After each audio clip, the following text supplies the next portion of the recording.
Good morning everyone. स्वागत है आपका आपके अपने ही चैनल बीपी स्मार्ट एजुकेशन के अंदर।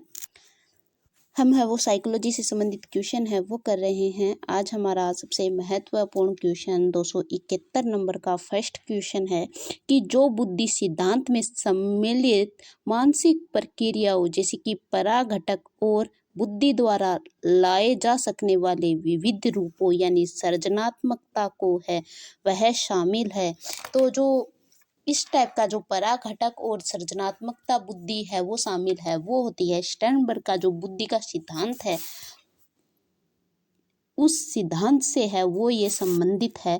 तो ए ही नंबर ऑप्शन इस क्वेश्चन में राइट हो जाएगा। अगला क्वेश्चन है कि अभिप्रेरणा चक्र में सम्मिलित निम्नलिखित में से कौन सा क्रम है वो सही है, वो पूछा है। सबसे पहले उत्तेजना, प्रबल प्रेरणा, आवश्यकता, उपलब्धि, लक्ष्य उन्मुख, व्यवहार या उत्तेजना में कमी। तो आप सभी को पता है कि सबसे पहले क्या होगी, आवश्यकता होगी। आवश्यकता के बाद है वो प्रबल प्रेरणा है वो मिलेगी, फिर उत्तेजना है वो उजागर होगी, फिर लक्ष्य की ओर है वो उन्मुख होंगे, फिर उपलब्धि होगी और लास्ट में उत्तेजना का ह्रास आता है और सबसे पहले क्या आती है, आवश्यकता आती है। तो सबसे पहले आवश्यकता हमें 2 में दिया गया है और 2 में उत्तेजना का ह्रास दिया गया है और इसके बाद प्रबल प्रेरणा, उत्तेजना के बाद आवश्यकता के बाद क्या होगी, प्रबल प्रेरणा। तो इसके अंदर जो डी नंबर ऑप्शन है वो इस क्वेश्चन में राइट हो जाएगा।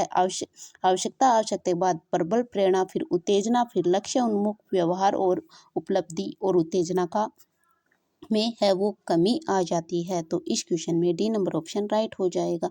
अगला क्वेश्चन है कि शब्दों में अक्षरों के क्रम को पढ़ने में कठिनाई का अनुभव करना और अक्षर चाक्षुष स्मृति का ह्रास से संबंधित है।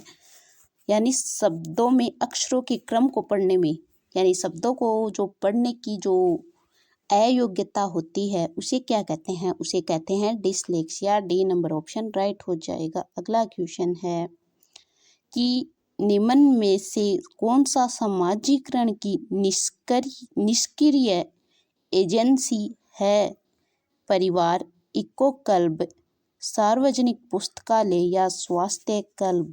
तो समाजीकरण की निष्क्रिय एजेंसी है वो पूछा है। तो इस क्वेश्चन में जो सी नंबर ऑप्शन सार्वजनिक पुस्तकालय है वो इस क्वेश्चन में राइट हो जाएगा। अगला क्वेश्चन है कि प्याजे मुख्य रूप से किसके अध्ययन के लिए जाने जाते हैं। तो प्याजे हैं वो सबसे मुख्य रूप से है वो संज्ञानात्मक विकास के अध्ययन के रूप में है वो जाने जाते हैं।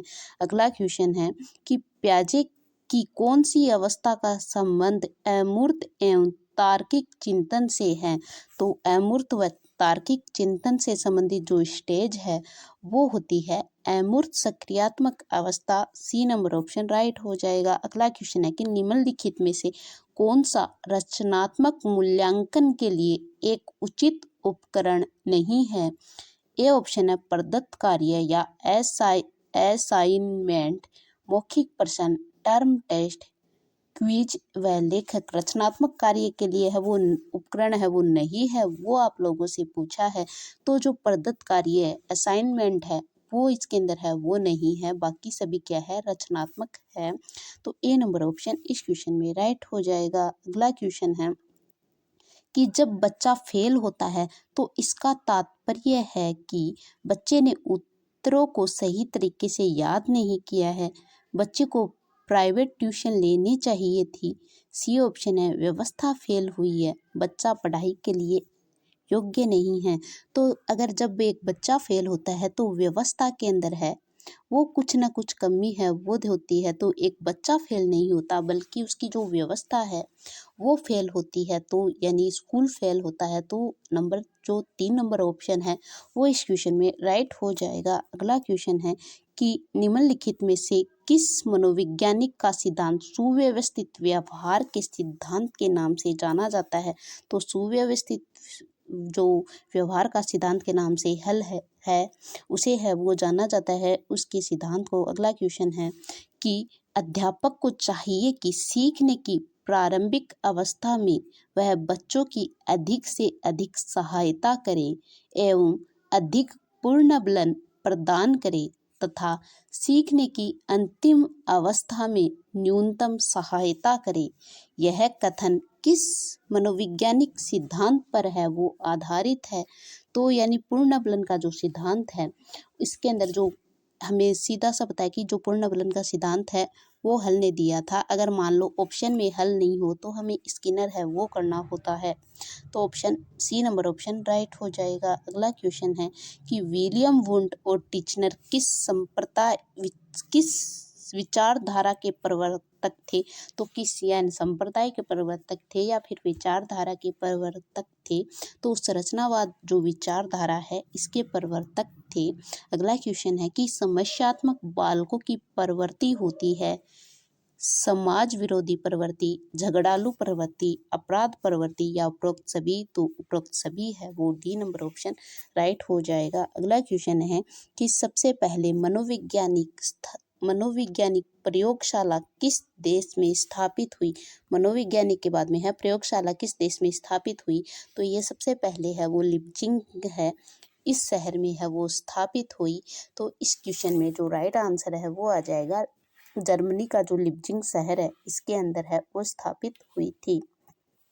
अगला क्वेश्चन है कि व्यवहारवाद की मुख्य विशेषता है मापन फिर निरीक्षण उपरोक्त दोनों या फिर उपरोक्त में से कोई नहीं। तो व्यवहारवाद की जो मुख्य विशेषता है वो हो जाएगी मापन है, वो इसकी जो मुख्य व्यवहारवाद की है वो मुख्य विशेषता है। ए नंबर ऑप्शन इस क्वेश्चन का राइट हो जाएगा। अगला क्वेश्चन है कि फ्रायड ने मन की तुलना किससे की है। तो फ्रायड है, इन्होंने क्या किया कि मन की जो तुलना है बर्फ का जो शिलाखंड है उससे की है। ये ऑप्शन है समुद्र में तैरते हुए जहाज से नहीं, समुद्र में तैरते नहीं, समुद्र में तैरते हुए हिम शिलाखंड से। तो सी नंबर ऑप्शन राइट हो जाएगा। अगला क्वेश्चन है कि शिक्षकों की तैयारी की आधारशिला होनी चाहिए शिक्षा मनोविज्ञान, पाठ्य पुस्तकें, पाठ्यक्रम और दिन पाठ्यचर्या। आधारशिला है वो आप लोगों से है वो पूछा है, तो शिक्षा मनोविज्ञान है वो इस क्वेश्चन में राइट हो जाएगा। अगला क्वेश्चन है कि समाज मिति विधि में अध्ययन किया जाता है एक समूह की बनावट का, समाज के अमीर वर्ग का, सामाजिक नियमों का अध्ययन या उपरोक्त में से कोई नहीं। समाज मिति जो विधि है इसके अंदर है वो अध्ययन किया जाता है एक समूह की बनावट का अध्ययन है वो इसके अंदर है वो किया जाता है। अगला क्वेश्चन है कि आधुनिक शिक्षा का संबंध व्यक्ति तथा समाज दोनों के कल्याण से है। यह कथन किसका है। तो आधुनिक शिक्षा का संबंध है वो समाज व व्यक्ति दोनों से है। तो ये कथन कहा था, आपको याद रखना है, फ्रेडसन ने है वो ये कथन है वो कहा था। अगला क्वेश्चन है कि किशोरावस्था की विशेषताओं को सही ढंग से स्पष्ट करने वाला शब्द है। तो परिवर्तन, विकास, समायोजन या इनमें से सभी। तो जो परिवर्तन होता है तो इस क्वेश्चन में परिवर्तन है वो राइट आंसर है वो हो जाएगा। अगला क्वेश्चन है कि स्वस्थ शरीर में स्वस्थ मस्तिष्क का है वो विकास होता है। ये कथन है वो आप लोगों को पता ही है, ये कहने वाले थे अरस्तु। तो अरस्तु है वो इस क्वेश्चन में राइट हो जाएगा। अगला क्वेश्चन है यानी हमने 290 क्वेश्चन है वो कर लिए हैं।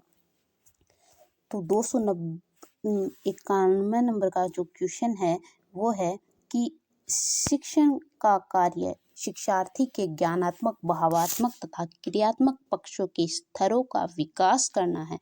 तो जो ये तीनों प्रकार है वो किसने बताए हैं। तो आप सभी को पता है ये ब्लूम ने है वो बताए हैं। अगला क्वेश्चन है ज्ञानात्मक शिक्षण प्रतिपादक है ये कौन है। तो ज्ञानात्मक जो शिक्षक का जो प्रतिपादन है वो किसने किया है, स्किनर, ब्लूम, N.L. गेज या फिर इनमें से कोई नहीं।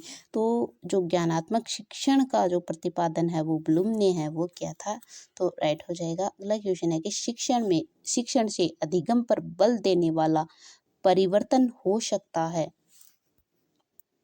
बाल केंद्रित शिक्षा पद्धति अपनाकर, रटने के प्रोत्साहित करके, अग्र शिक्षण के तकनीक अपनाकर, परीक्षाओं को केंद्रित करके। तो ए नंबर ऑप्शन इस क्वेश्चन में राइट हो जाएगा। अगला क्वेश्चन है कि पूर्णबलन का सिद्धांत यानी विधिक सिद्धांत किसने प्रतिपादित किया। तो ये सिद्धांत है वो आप सबको पता है, हल ने है वो प्रतिपादित है वो किया था। अगला क्वेश्चन है कि अंतर्दर्शन विधि दूसरी विधि से अपेक्षाकृत है। पुरानी, मध्यम, नवीन या नवीनतम विधि तो दूसरी विधि से है। ये पुरानी विधि है। अंतर्दर्शन विधि सबसे पुरानी विधि है। अगला क्वेश्चन है कि निम्नलिखित में से विलियम वुंट ने मनोविज्ञान को बताया। मन, आत्मा, चेतना या व्यवहार। तो चेतना का जो विलियम वुल्ट ने है वो आपसे पूछा है, तो चेतना का है वो इन्होंने बताया है। अगला क्वेश्चन है कि निम्नलिखित में से पिल्सबरी ने मनोविज्ञान को है वो क्या बताया। तो पिल्सबरी है इसने मनोविज्ञान को है चेतना का, आत्मा का, मन का या मानव जो व्यवहार है इसका है। तो पिल्सबरी है इसने मानव व्यवहार का विज्ञान है वो इसको बताया है। अगला क्वेश्चन है कि विलियम वुंट किस प्रकार के मनोविज्ञान के जनक है वो माने जाते हैं। प्रयोगात्मक, विकासात्मक, तुलनात्मक या फिर उपरोक्त सभी। तो जो विलियम वुंट है वो माने जाते हैं प्रयोगात्मक जो मनोविज्ञान है इसके जनक है वो इनको माने जाते हैं। अगला क्वेश्चन है कि पावलोव ने